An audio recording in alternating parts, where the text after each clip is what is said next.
हिंदुस्तान में जब भी हॉकी का नाम आता है तो मेजर ध्यानचंद जी का नाम आता है। पहला भारत रत्न जो था वो उन्हें दिया जाना चाहिए था। मेजर ध्यानचंद जी का मुकाबला कोई नहीं कर सकता है। हिटलर तो उनको इतने बड़ी पोस्ट पे बुला रहे थे and he said no I will go back to my country. तो वो कंट्री के जो प्रति प्यार था, जो उनका समर्पण था, और मुझे याद है कि वो जब उन्होंने खेलना छोड़ भी दिया था तब भी वो हॉकी से जुड़े रहे। जो खिलाड़ी होते हैं ना, ये लोग हमारे देश के जेवल्स होते हैं, है ना। उनको गवर्नमेंट का फर्ज है कि उनको बहुत प्यार और सम्मान से रखें।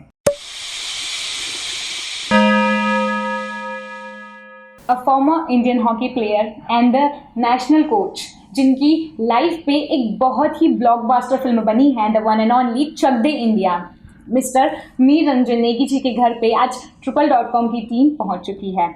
तो welcome sir, welcome to our show. Thank you. तो सर हमारा एक प्रोजेक्ट चल रहा है मिस्टर मेजर ध्यानचंद जी को लेकर। तो उस पर हम ये पूछना चाहते हैं कि मेजर ध्यानचंद जी जो भारत के एक ऐसे रत्न थे जिन्होंने भारत को 3 गोल्ड दिलवाए और उन्होंने इंडिया में हॉकी को काफ़ी एक अलग लेवल तक ले गए हैं, लेकिन उन्हें भारत रत्न क्यों नहीं मिला? भारत के ऐसे रत्न को भारत रत्न क्यों नहीं मिला? कुछ इस पे आप क्या कहना चाहेंगे? जिस तरह से पेले का नाम फुटबॉल में ब्राज़ील में सभी लोग जानते हैं, उनको सिनोनिमस विद ब्राज़ील फुटबॉल, उसी तरीके से हिंदुस्तान में जब भी हॉकी का नाम आता है तो मेजर ध्यानचंद जी का नाम आता है। सभी को ज्ञात है कि 3 ओलंपिक्स में 3 गोल्ड मेडल जिताए उन्होंने, और उनसे बड़ा प्लेयर हॉकी का कभी हुआ नहीं। एक बार एक पहल तो की थी उन्हें भारत रत्न देने की। Ministry of sports and youth affairs ने उनका नाम एक प्रोसेस के तहत रिकमेंड भी किया था, लेकिन एक अपीजमेंट पॉलिसी होती है शायद, उसके तहत सिर्फ महज कुछ घंटों में उनका नाम बदलकर हमारे क्रिकेट प्लेयर सचिन तेंदुलकर का नाम दे दिया गया। सचिन तेंदुलकर से हमें कोई दुश्मनी नहीं, हमें उनसे कुछ खराब नहीं, हम क्रिकेट के खिलाफ भी नहीं, लेकिन वो उस प्रोसेस के खिलाफ थे हम जिस तरह से उन्हें दिया गया। मुझे लगता है कि पहला भारत रत्न जो था वो उन्हें दिया जाना चाहिए था, और अब भी शायद मौका है कि ये गलती जो है हुई है इसे सुधारा जाए और जल्द से जल्द मेजर ध्यानचंद जी का नाम जो है वो भारत रत्न की लिस्ट में आना चाहिए। एग्जैक्टली जैसा सर आपने कहा कि आपने सचिन तेंदुलकर जी का नाम लिया, तो हमारे इंडिया में क्रिकेट या फुटबॉल, अब तो फुटबॉल को भी काफ़ी आगे बढ़ावा दिया जा रहा है, लेकिन हॉकी की हम बात करें तो स्कूल या कॉलेजेस में हॉकी स्पोर्ट्स कहीं होता भी नहीं है, और होता है तो शायद लोग उसको इतना तवज्जो नहीं देते हैं।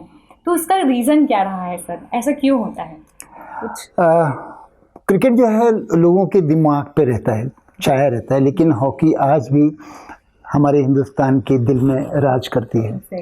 और वही कारण है कि 31 साल के बाद हिंदुस्तान ने गोल्ड मेडल जीता, ब्रॉन्ज मेडल जीता।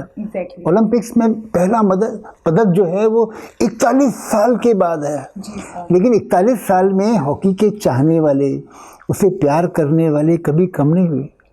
और ये उस प्यार का कमाल है कि हमारी टीम ने इतना अच्छा किया। आज हमारी टीम जो है वो वर्ल्ड में 3 नंबर पे है, वर्ल्ड रैंकिंग में। वो अपने आप में एक बहुत बड़ी कामयाबी है। कहीं ना कहीं फेडरेशन की गलती थी, कहीं ना कहीं गवर्नमेंट की गलती थी कि जो ओलंपिक के खेल हैं उन्हें वो तवज्जो, वो प्यार, वो सम्मान नहीं मिला जिसके वो हकदार थे। और शायद उसी की वजह से इतना लंबा समय गुजर गया कि जहाँ पर साइंटिफिक ट्रेनिंग होती है आजकल, हर मतलब ओलंपिक्स का जो एक 4 साल का पीरियड रहता है उसमें जिस तरीके से तैयारी करते हैं वैसा कुछ इन्होंने प्लानिंग पहले नहीं की। अब हमारे पास में साइंटिफिक कोचेज़ हैं, एडवाइज़र्स हैं, हाई परफॉर्मेंस डायरेक्टर्स हैं, न्यूट्रिशनिस्ट हैं, फिजियोथेरेपिस्ट हैं, मतलब जिस तरीके से अभी ध्यान दिया जा रहा है वो पहले नहीं था। तो सर आपको नहीं लगता कि जो हॉकी है अब वो स्कूल्स या कॉलेजेस में होनी ही चाहिए जैसे दूसरे स्पोर्ट्स होते हैं? लड़कों ने तो अच्छा ब्रॉन्ज मेडल जीता, और लड़कियां भी अगर हारी तो उन्होंने देश का दिल जीता।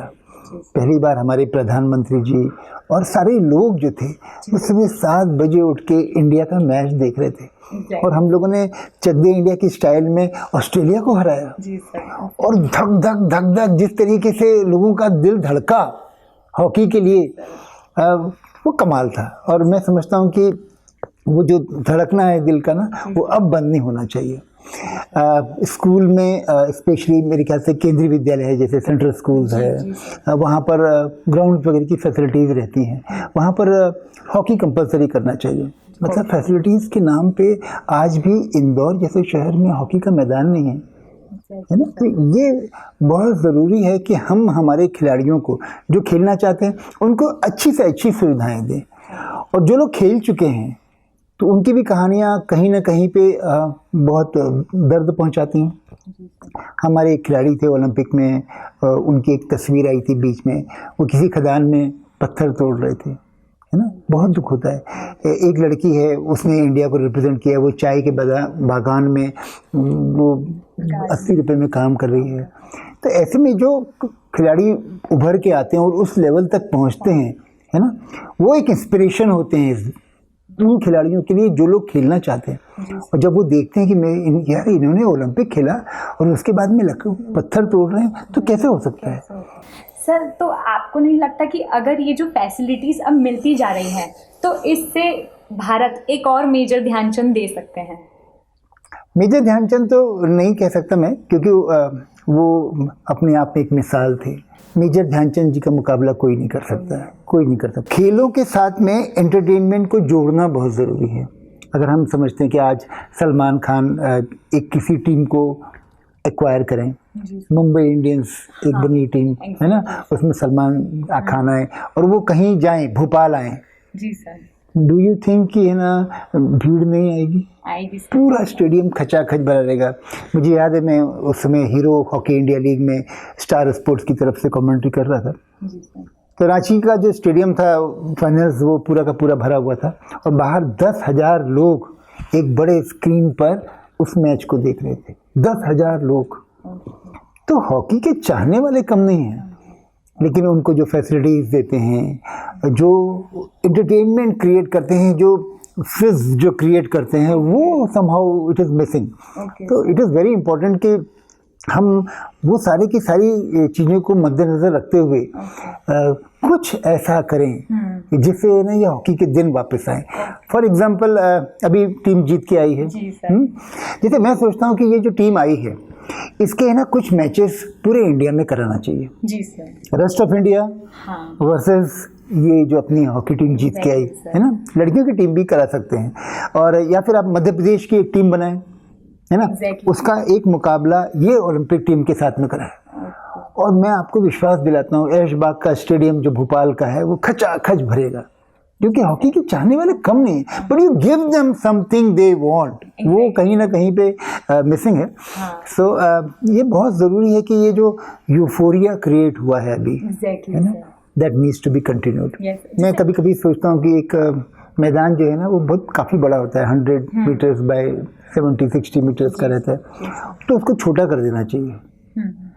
तो आप जैसे इंदौर में कम से कम 6-7 ग्राउंड या 10 ग्राउंड बना दीजिए जो छोटे छोटे ग्राउंड हों, है ना, मिनी ग्राउंड, है ना, so that they don't have to run so much, they will get tired otherwise, you know, they are not used to playing. Sir, आपका मतलब मेजर ध्यानचंद जी को लेके आपका क्या व्यू रहा है?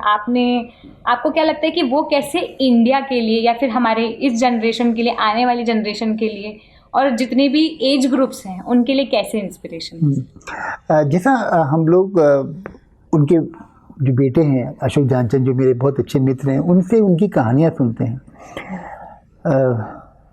1925 में पहली बार इंडियन हॉकी फेडरेशन का गठन हुआ, है ना, इंडियन हॉकी फेडरेशन का।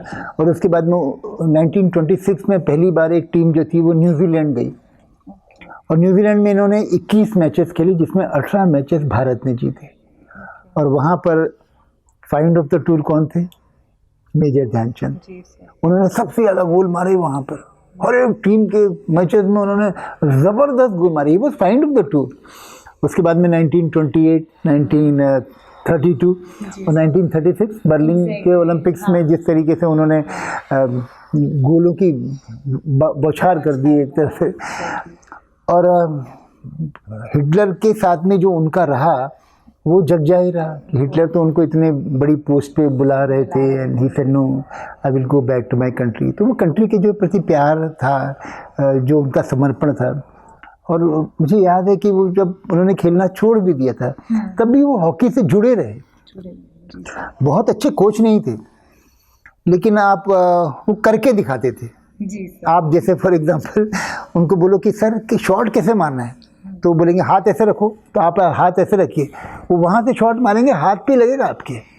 अब मैं कैसे कर रहा हूँ अब आप देखो, he won't be able to tell you how he is doing but he is to show उस जमाने करके। जादूगर है, हॉकी की जादूगर उनके अंदर था सही। और उनके हॉकी स्टिक पे जब बॉल आती थी ना तो वो फिर हाँ ऐसे चिपक जाती थी, मतलब यू नो छूट उनसे बॉल छीनना बहुत मुश्किल था। तो जो कलाकारी थी वो बाद में कुछ खिलाड़ियों में देखी गई, मोहम्मद शाहिद और हमारे धनराज पिल्ले वगैरह ने उसको आगे बढ़ाया उस चीज़ को, लेकिन ही वॉज अ मास्टर, बहुत गजब थे वो। हाँ, एक उनका शायद एक इंसिडेंस भी वैसा है कि उनकी हॉकी स्टिक तोड़वाई गई थी कि कहीं उनकी स्टिक में एक मैग्नेट तो नहीं है, क्योंकि वो एक बार जब उनके पास बॉल आती थी तो वो वापस नहीं जाती थी, ऐसा कहते हैं। तो सर जैसे कि मेजर ध्यानचंद जी जो थे उन्होंने पूरे दुनिया के सबसे बड़े तानाशाह जी को मना ही कर दिया था, उन इतनी बड़ी पोजीशन से इनकार कर दिया था, और उन्होंने अपने भारत को चुना सबसे पहले, पर भारत ने उन्हें वो नहीं दिया जिसके वो असल में हकदार रहे हैं।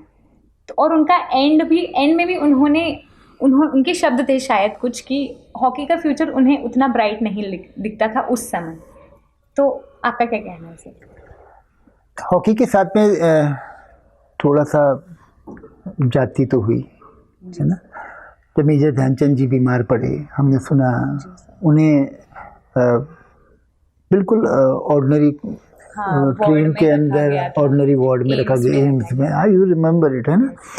तो जब बातें हम लोग सुनते हैं कि इतने बड़े खिलाड़ी एम्स के वार्ड में जनरल वार्ड में रहे, और जब उनकी डेथ हुई तो उनको हेलीकॉप्टर से फिर वो वहाँ लेके आए गए, तो उनके मौत का क्या देश इंतज़ार कर रहा था उनको सब कुछ करने के लिए। उसी समय उनको करना चाहिए था, बड़ा घर देना चाहिए था। उनके जो बेटे अशोक ध्यानचंद वो एयर इंडिया में फ्लाइट पर्सन थे, इंडियनाइज कहा जाता था उनको। वो लोग जो उनके ऑटोग्राफ के लिए तरसते थे उनको अशोक ध्यानचंद चाय और खाना खिलाया करते थे फ्लाइट के ऊपर। You can understand. तो ये है ना उनका बहुत महान और बड़प्पन है कि उन्होंने अपने प्रोफेशन को कभी गलत नहीं समझा। लेकिन मुझे लगता है ऐसे प्लेयर, मुझे लगता है ऐसे प्लेयर ऑफ दैट रिप्यूट कि यार देश को उनके बारे में थोड़ा सा सोचना चाहिए था। और ये बहुत दर्दनाक बात है, आज हम उनको बहुत आदर और सम्मान के साथ याद करते हैं, लेकिन देश के प्रति उनका जो कंट्रीब्यूशन रहा, जो उनका समर्पण रहा, उसे है ना हम लोग कभी नहीं भूलेंगे। और बहुत बहुत नम आँखों से और बहुत हृदय से उन्हें सदैव इसी तरीके से प्यार करेंगे और याद करते रहेंगे। सर हमारा जो अभी झांसी में, मतलब मेजर ध्यानचंद जी प्रयागराज से थे, फिर उन्होंने पूरा करियर अपना झांसी में बनाया हॉकी को लेकर, तो उनका एक बहुत बड़ा स्मारक है झांसी में। लेकिन अभी उस जगह पे उस जगह जो मतलब बहुत बड़ा स्टैचू, अगर हम जाते हैं झांसी में तो सबसे पहले वही दिखते हैं, मेजर ध्यानचंद जी की स्टैचू दिखती है हमें। पर वहाँ पे वहाँ की स्थितियाँ कुछ ऐसी हो गई है कि वहाँ पे हम अपने परिवार बच्चों के साथ नहीं जा सकते। वहाँ पे मेजर ध्यानचंद जी के ऊपर जो बोलते हैं लव बर्ड्स आते हैं, वो अपने नाम लिख के जा रहे हैं उधर, कहीं ना कहीं वहाँ के माहौल को ख़राब कर रहे हैं। तो जिससे एक हमारे जो हॉकी के सबसे बड़े खिलाड़ी जिनके बर्थडे पर हम स्पोर्ट्स डे भी मनाते हैं, तो उन्हीं के साथ एक बोल सकते हैं कि उनका अपमान है। हम सम्मान तो नहीं कर रहे हैं और उल्टा उनका जहाँ स्टैचू बना हुआ है, जहाँ उनकी स्मारक बनी हुई है, उसका हम अपमान कर रहे हैं। तो सर इस पे क्या आप व्यू देना चाहेंगे? 29 अगस्त को नेशनल स्पोर्ट्स डे है जी सर। और अशोक भाई साहब की तरफ से आदेश हुआ है कि इस बार उनकी जो टीम थी हॉकी हीरोज़, उसके 100 साल पूरे हो रहे हैं। जी। और उन्होंने मुझे झांसी बुलाया है। ओके। आपने मुझे बताया, मुझे मालूम नहीं वहाँ पर वाकई क्या है, लेकिन मैं जाके वहाँ पर देखूँगा और मैं इस बात को वहाँ के जो पुलिस और बड़े ऑफिसर्स हैं, जी, सर। आला कमान है, उनके साथ में यकीनन डिस्कस करूँगा।